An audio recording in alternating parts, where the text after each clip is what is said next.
Assalamualaikum. Hari ini kita akan tengok 6.2 topik bab 6 subtopik 6.2 iaitu graf fungsi sinus, cosinus dan tangent.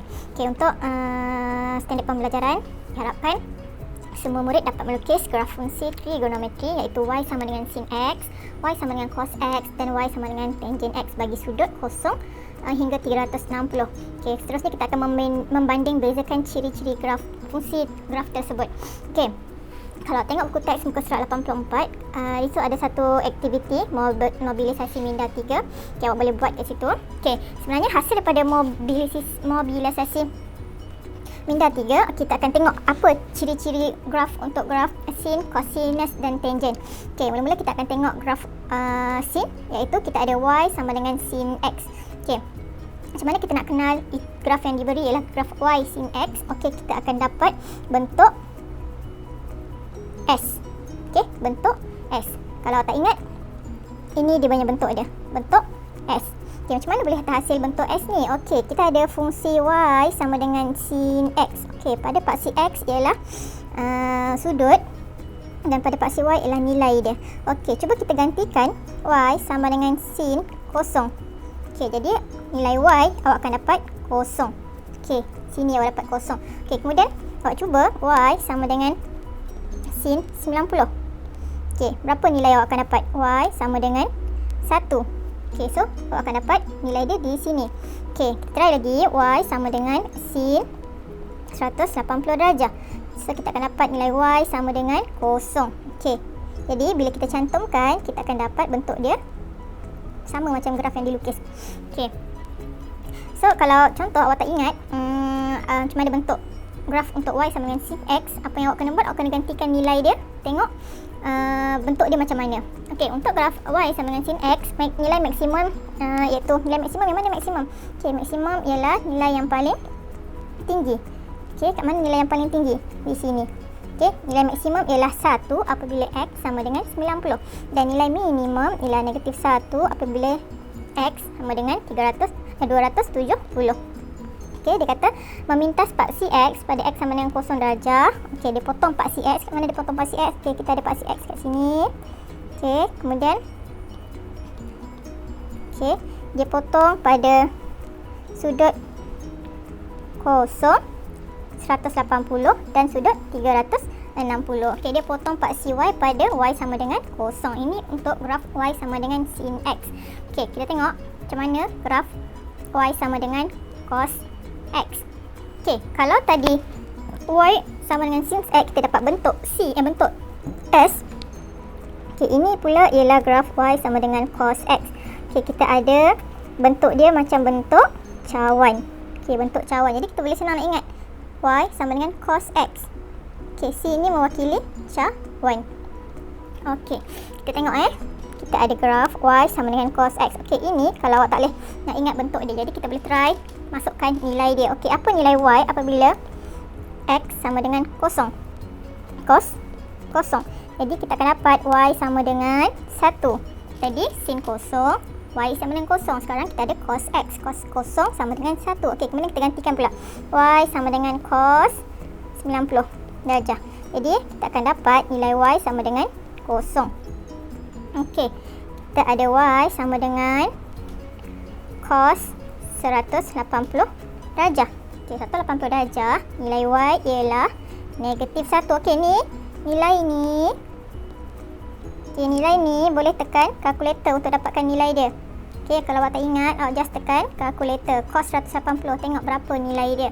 Okey, last kita ada y sama dengan 270. Salah. Okey, kita tengok. Y sama dengan cos 270. Okey, berapa awak dapat? Y sama dengan 0. Okey, kemudian last kita ada y sama dengan cos 360 darjah. Okey, berapa kita dapat nilai y sama dengan 1. Okey, sama juga yang ini. Ini apa yang awak kena buat, tekan kalkulator. Okey. Kemudian graf yang terhasil sekarang bentuk dia. Okey. 1. Jadi kita cantumkan, kita akan dapat bentuk seperti cawan. Ini ialah graf untuk y sama dengan cos x. Okey, kita tengok ni dia punya penerangan dia. Okey, mempunyai nilai maksimum 1 apabila x sama dengan kosong. Kat mana maksimum dia? Okey, nampak tak ni? Ini maksimum. Ini nilai maksimum. Okey, apabila x sama dengan kosong.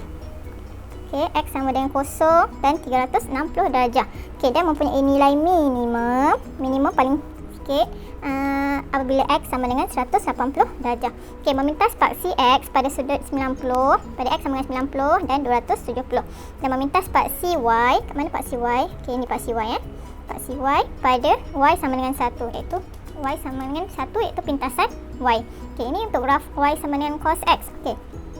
Cuba kita tengok graf last sekali, iaitu graf tangent x. Okey, nampak perbezaan dia.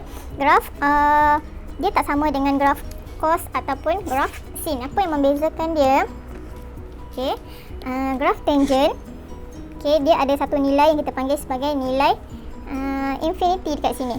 Okey, nilai infinity. Sebab nilai maksimum ialah infinity dan nilai minimum ialah negatif infinity. Kenapa kita cakap macam ni? Sebab dia tidak tertarif. Okey, nilai dia tidak keterhinggaan. Okey, dia tak ada nilai maksimum, dia tak ada nilai minimum. Iaitu nilai minimum maksimum dia ialah infinity. Infinity ni maksudnya apa? Ketidakterhinggaan, nombor yang kita tak tahu nilai dia berapa. Okey, contoh kat sini ya. Kita ada y sama dengan tangent x. Okey. So, kalau kita cari apabila x sama dengan kosong, okey, berapa nilai y yang kita dapat? Okey, kita akan dapat kosong. Okey, kita tengok ada tak nilai untuk y sama dengan tangent 90. Tengok, bila awak tekan kalkulator, okey, bila awak tekan kalkulator awak tak dapat nilai dia.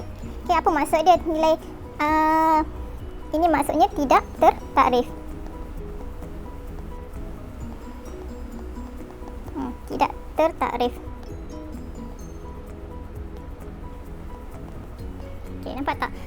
Apabila graf y tangent kosong, nilai y dia semakin ke atas. Okey, nampak tak? Dia menghampiri. Kalau kita buat satu garisan kat sini, okey, setiap sudut ni kita tandakan dengan garisan. Okey, jadi kita ada berapa sekuan kat sini? Okey, ini sekuan 1, sekuan 2, sekuan 3 dan sekuan ke-4. Okey, kita dapat dia nilai dia semakin menaik. Okey, dia menghampiri sudut 90 tapi dia tidak akan memotong sudut 90. Okey. Nanti kalau belajar ini kita panggil sebagai asymptote. Ini belajar masa dekat universiti nanti. Okey, ini garisan dia. Garis sudut dia akan menghampiri 90 tapi tidak akan memotong 90. Okey, macam mana pula kalau nilai y sama dengan tangent 180? Apa nilai y dia? Okey, nilai dia adalah kosong. Okey, kosong. Macam mana bentuk dia boleh jadi macam ni? Awak ingat ialah bentuk dia macam ni ha.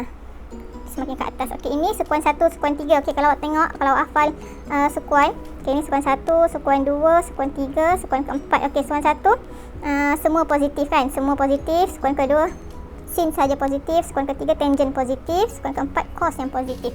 Okey, jadi kat sini sekuan 1 dan sekuan 3 dia bernilai positif. Okey, nampak tak? Dia bernilai positif. Yang ini pun sama, positif. Okey, tapi